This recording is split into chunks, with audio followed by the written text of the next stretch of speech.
Hello, welcome to the video, which is to show you around the latest car I've got for sale. It's a 2011 Daihatsu Tanto. It's the L375S model code and the trim level is X Special. Make of that what you will. So you'll have seen, if you've seen other videos on the channel, and if you haven't, by the way, and you want to be notified when they come out, do consider subscribing.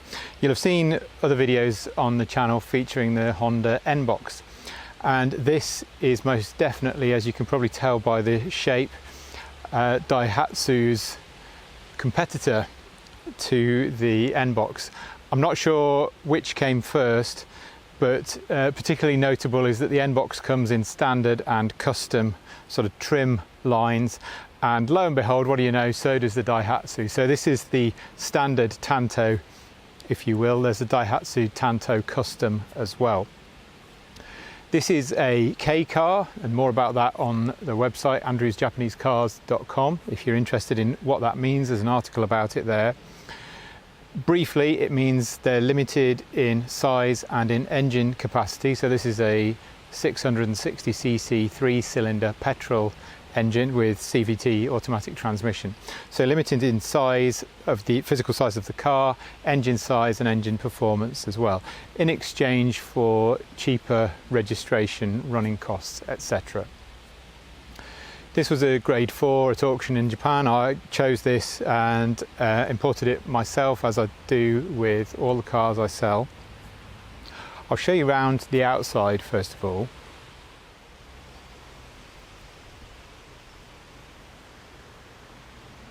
So it's got a matching set of Bridgestone tyres, the factory monsoon shields on the windows, as you'll see on this, and very popular with lots of cars imported from Japan.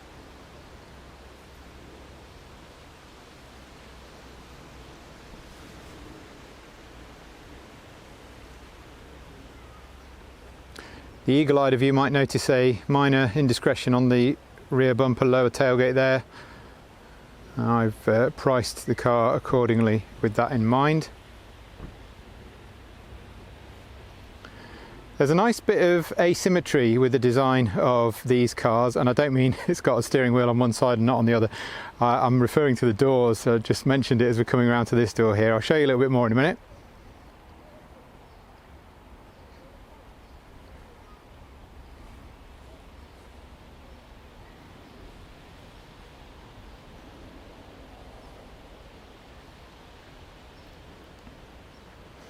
Aside from that minor indiscretion, as I described it on the tailgate there, this is very clean.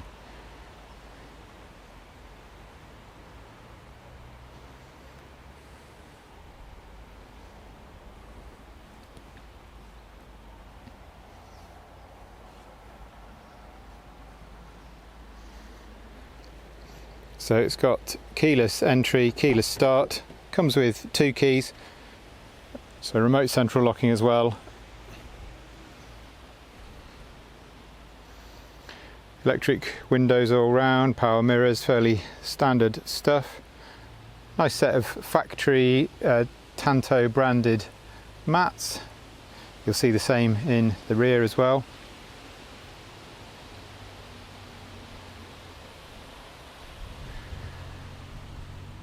So there's my fog light switch that I've added. I'll just show you that.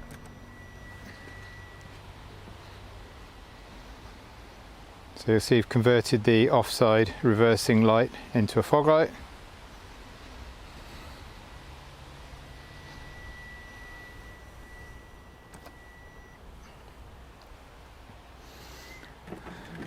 Let's get the all-important cup holders in there. Indicators on the right, as with the vast majority of Japanese vehicles. Quite a good amount of storage.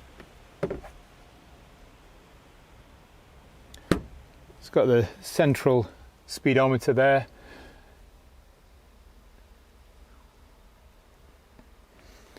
This one's done. Let's have a look.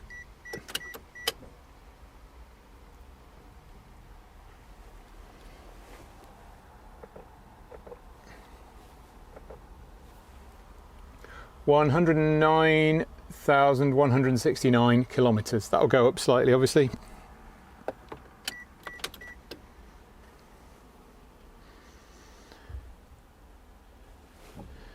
transmission shift knob there. It's got air conditioning, manual on this one, not automatic, but it's got air conditioning, auxiliary input there, more storage down there, more storage over there,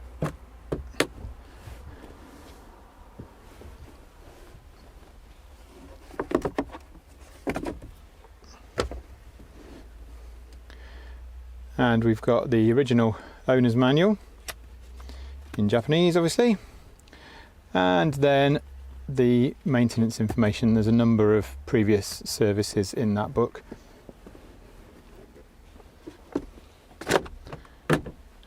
While we're on the subject of servicing, I've done an engine oil and oil filter change, air filter, spark plugs, and it's had the transmission fluid and also the transmission fluid filter in the transmission pan changed as well.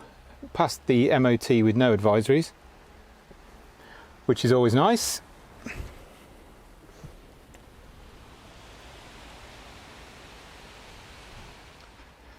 So you'll have noticed the bench style seating in the front.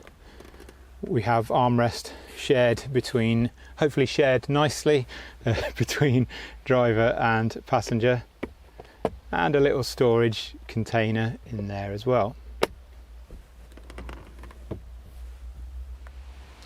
Okay, let's have a look in the back. Now on this side, I mentioned asymmetry before. On this side we have the standard door, and this is a good opportunity to point out, as with the N-box, the doors open to a full 90 degrees, so it makes it really easy to get in and out of.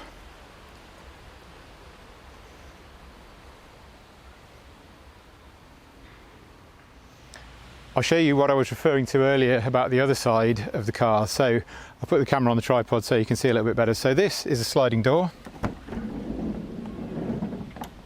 Manual on this one, not powered sliding. This door also opens, and this is a hefty door. You can tell when you're opening it, it's much more substantial than any of the other doors, and that is because it's got the B-pillar in the door. So we have this quite nice space here, pillarless down this side. Quite an interesting design feature. You'll notice the seat belt is in the seat here. And then this folds down to form a little table. Some of the marketing information for this car has got a, I think it's a picture of a young family with maybe one or two children enjoying a picnic on this space here. Maybe actually it's one parent and child in the back. I can't quite remember. So yeah, a little table here, and then you could sit obviously in the back or there and enjoy your food off the table. Quite an interesting feature, typically Japanese, typically keicar, and yeah, good fun.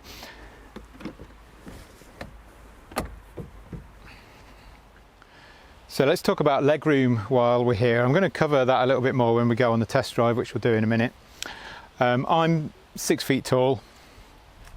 I've got these two front seats in the orientation that you'd have them when you're driving, or when I'm driving, so give me the right amount of space for driving. You can see there's plenty of space there, and then if I get in the back, there is also plenty of space there. Not quite as spacious as the N-box, but one extra feature with this is that these seats fold forwards and backwards, so you can adjust the amount of boot space you have a little bit more. So I'll just put them in the position where I'm comfortable in terms of leg room, and I'll show you the boot space.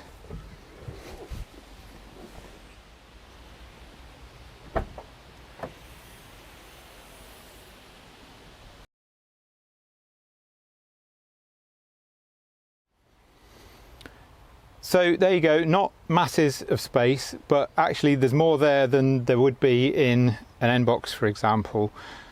I'll show you the seats because they go flat into the floor, which can give you quite a big usable space. Okay, so these need sliding all the way back before we do that, and I actually need to put the front seat forward a little bit as well, and then flop that flat. I'm pulling just down here, there's a little webbing strap that I'm pulling.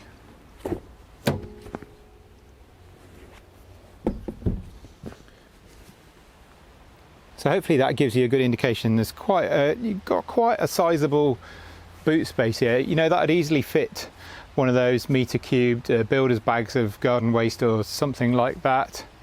A set of golf clubs down there. A whole manner of stuff. A surprising amount of useful space for what is quite a small car.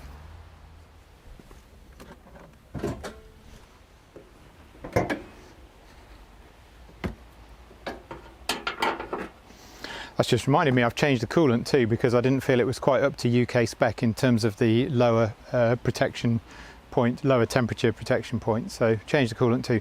So it's quite down and in under the panel there, but this is Daihatsu's KFVE 3-cylinder 660cc, as I said, petrol engine with variable valve timing. This is the same engine as featured in the Hijet that I showed you a couple of videos back.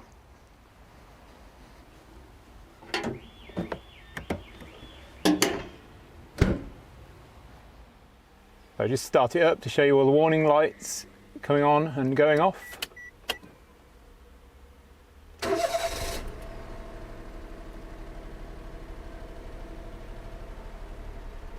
There you go. So the only ones we've got left are the parking brake, which is foot operated. There we go, that's dealt with that one. And then the doors open and the seat belt.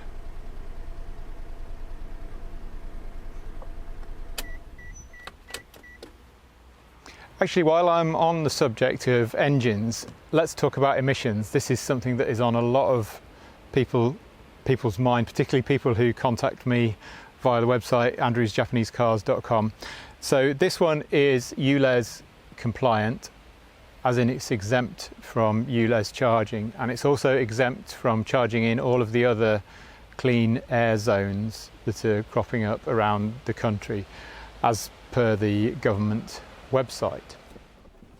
First thing you might notice when getting in the Tanto is an incredible sense of space. It's clearly a small car, but when you're sitting in it, it feels like a really nice, spacious place to be. It doesn't feel at all cramped. As I said, I'm 6 feet tall. There's plenty of space here. In fact, if anything, I might want the seat forward slightly. Loads and loads of headroom. Nice big screen. It doesn't feel cramped, cooped up at all. It feels very spacious. I think they've done a really nice job of making it feel like a much bigger space inside than you might expect from the exterior dimensions. Steering wheel is adjustable for height, not for reach, but adjustable for height. I've got the key in my pocket.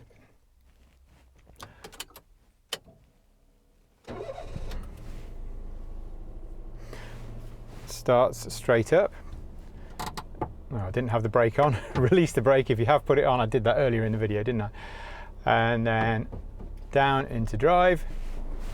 You'll tell the note of the engine and transmission changes slightly, and away we go.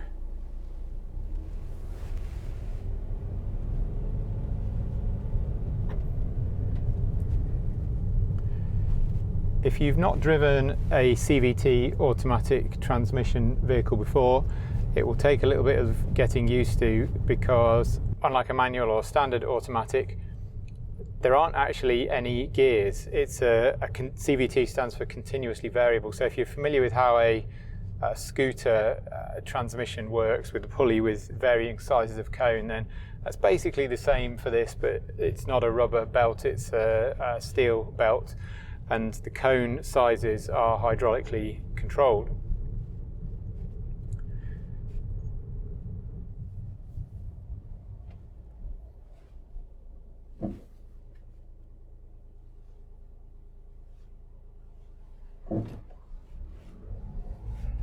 So the reason I said it might take some getting used to is because as you're accelerating, you don't get that sense of the gears changing. The engine revs up to where it's most efficient, and then it basically stays there. And it would be easy to think that something's slipping or the car isn't accelerating, but it is actually accelerating. If you look at the speedometer, you will obviously realise that. So we'll just accelerate a little bit here. See, it revs up initially and then it stays fairly constant.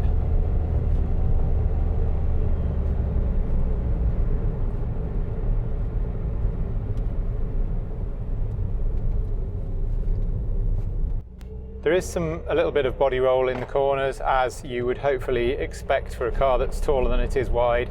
I think it does pretty well for what it's designed to do, but yeah, don't buy one of these if you're expecting real high performance cornering or anything like that.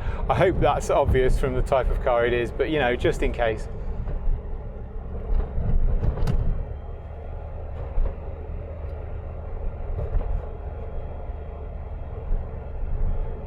So we're doing just under 40 miles an hour now, I would say.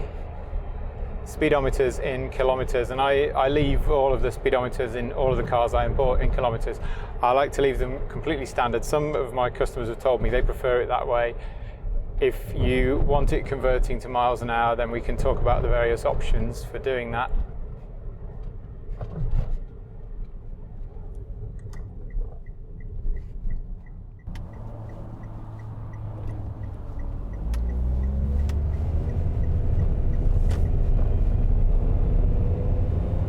The initial pickup, you know, I had to pull out from that junction fairly promptly there. The initial pickup is actually very good.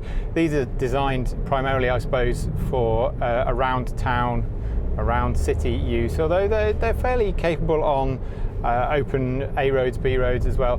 One thing I would say is if you, and again, I'm probably stating the obvious here, but if you need to do lots of motorway driving, then this may well not be the car for you, because they're just not really designed to do that. They can do it.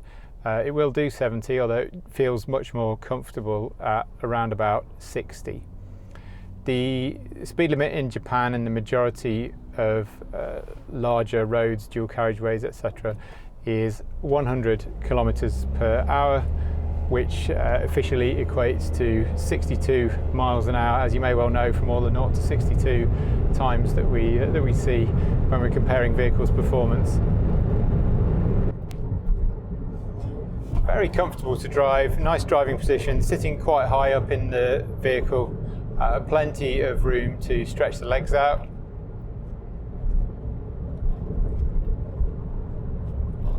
You may notice the little eco leaf on the dash there, which lights up when you are driving economically, shall we say. The acceleration wise, I mean, I think it's actually pretty good for the size of the engine and the size of the car. If you want something with a bit more oomph, then these are also available in a turbocharged version, and I offer an import to order service if you didn't know. So if you want me to import one of those for you, then by all means get in touch. You can speed up a little bit now, so as you put your foot down, the pulleys shift basically to get the engine in the most efficient rev range for acceleration. And as we let off, the revs drop again. The visibility is great. I mentioned the massive expanse of windscreen, but all around, you know, mirrors are good, rear view mirrors really good. You get a good sense of what's going on around. No huge body structures that you feel are blocking your view, as you do have with some vehicles. In terms of road noise, you can probably tell there is some road noise coming through to the cabin, particularly at the higher speeds. One thing about these keicars, and I think I can say this pretty much across the board, although in case it isn't obvious, I haven't tested every single one that exists, so maybe I shouldn't, but there are elements that you'll spot where they've been built to a price. In terms of the sound deadening is pretty good. It isn't as good as it might be on a more expensive, you know, luxury model car. Hopefully that's the kind of obvious sort of thing, but yeah, certainly something you notice. So we're doing about 50 miles an hour now.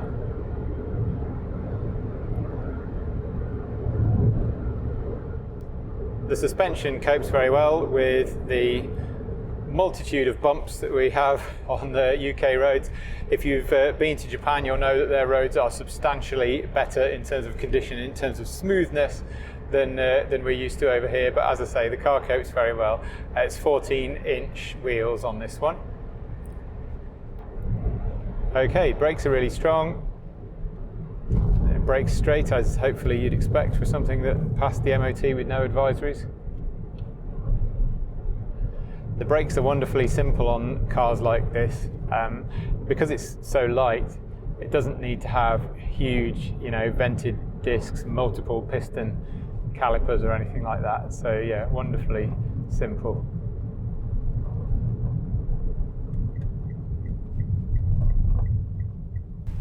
I pulled into a car park, so I can tell you about the turning circle. Every time, without fail, I drive one of these, and every time I take a customer for a test drive in one of these, I and they, respectively, are incredibly impressed with the turning circle. So you always get a little beeper when you put a Japanese import car in reverse, or pretty much always. Certainly everyone I've imported has had the beeper. This one doesn't have a reversing camera, but they're very, very easy to reverse because you can just turn over your shoulder. You get a really good sense of where the corners of the car are, and the turning circle, as I said, is absolutely excellent. Okay, coming to the end of this video then, thanks very much for joining me. If you've got any questions about this car, head over to andrewsjapanesecars.com. There'll be a link to the advert for this on my website in the description to this video, and there's a form there where you can get in touch and ask any questions about the car.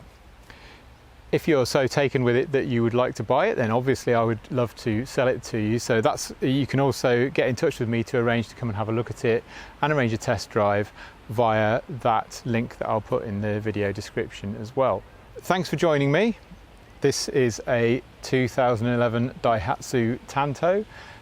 It's available for sale now. If you find the Honda N-Box a little bit pricey, but you like the boxy shape, then I think you might be pleasantly surprised by the price of this one, because there is quite a difference. These are quite a lot more affordable than the N-Box. I'll leave it there then. Thanks for joining me. I look forward to seeing you again for the next one. Bye for now.